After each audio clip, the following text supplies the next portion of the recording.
Hello everyone, welcome back to the channel. তো megastar Shakib খানের কিছু ছবি ভাইরাল হয়েছে, যে ছবিগুলো রিলিজ করা হয়েছে তাণ্ডব সিনেমার শুটিং থেকে। সবচেয়ে হৃদয়গ্রাহী ছবি যেটা ছিল, যেখানে তিনি খাচ্ছেন বিধ্বস্ত চেহারায়, চুনকালি লেগে আছে মুখে, জামা কাপড় বিবর্ণ, সারা গায়ে ময়লা লাগানো, খাচ্ছেন, অশ্রু বেয়ে পড়ছে দু চোখ বেয়ে, এবং কাঁদছেন প্রচণ্ড দুঃখে, কষ্টে আর্তনাদ করে কাঁদছেন।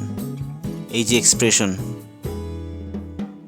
বাংলা সিনেমার ইতিহাসেই হয়তো এই ধরনের এই লেভেলের ডেডিকেটেড এক্সপ্রেশন আমরা খুব একটা দেখতে পাই না।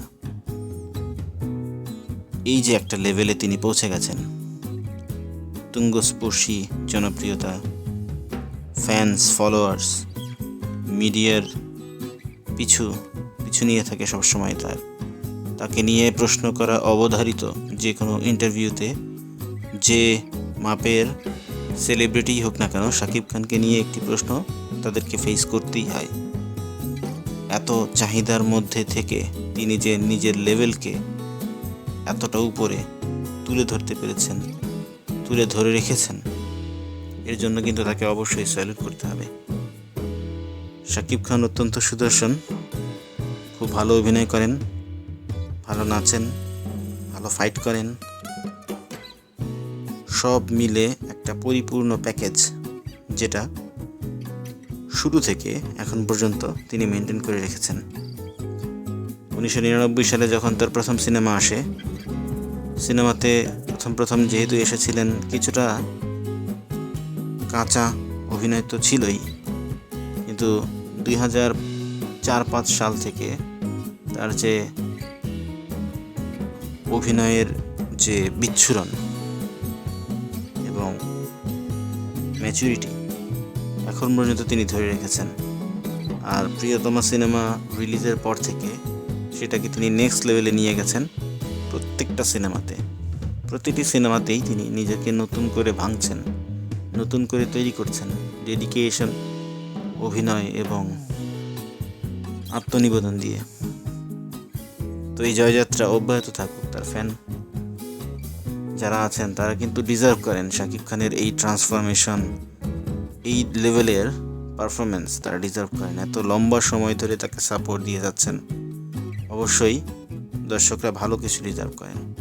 শাকিব খান যেন সেই কথাগুলোই এখন রাখছেন, দর্শকদেরকে ভালোবাসার প্রতিদান ফিরিয়ে দিচ্ছেন প্রতিটি সিনেমার মাধ্যমে। অন্য সকল অভিনয় শিল্পীদের সাথে শাকিব খানের এখানেই পার্থক্য। 5-6 বছরে তিনি কিন্তু নিজের ক্যারিয়ারকে সর্বোচ্চ লেভেলে নিয়ে গেছেন। স্টার উপাধি পেয়ে গিয়েছিলেন, হিট সিনেমা একের পর এক উপহার দিয়েছেন।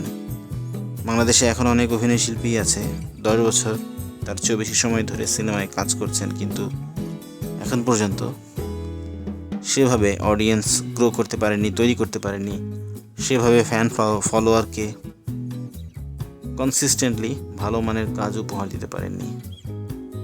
আরও বেশি ডেডিকেশন লাগবে, আরও পরিশ্রম করতে হবে এবং কন্টিনিউয়াসলি পর্দার উপস্থিতি থাকতে হবে ভালো মানের কাজ দিয়ে। তবেই আমরা আরও নতুন নতুন স্টারকে দেখতে পাবো। সেটা হলে হয়তো শাকিব খান নিজেও তৃপ্ত হবেন। এই ইন্ডাস্ট্রিকে এতদিন ধরে রাখার যে ক্লান্তি, সেই ক্লান্তি থেকে কিছুটা হলেও মুক্তি পাবেন। সেই বিষয়ে আপনার কি মতামত অবশ্যই কমেন্ট করে জানাবেন। আমাদের ভিডিও ভালো লাগলে লাইক করবেন, শেয়ার করবেন। আমাদের চ্যানেলে যদি নতুন হয়ে থাকেন অবশ্যই সাবস্ক্রাইব করবেন। কথা হবে পরবর্তীতে অন্য কোনো ভিডিওতে। সেই পর্যন্ত ভালো থাকুন।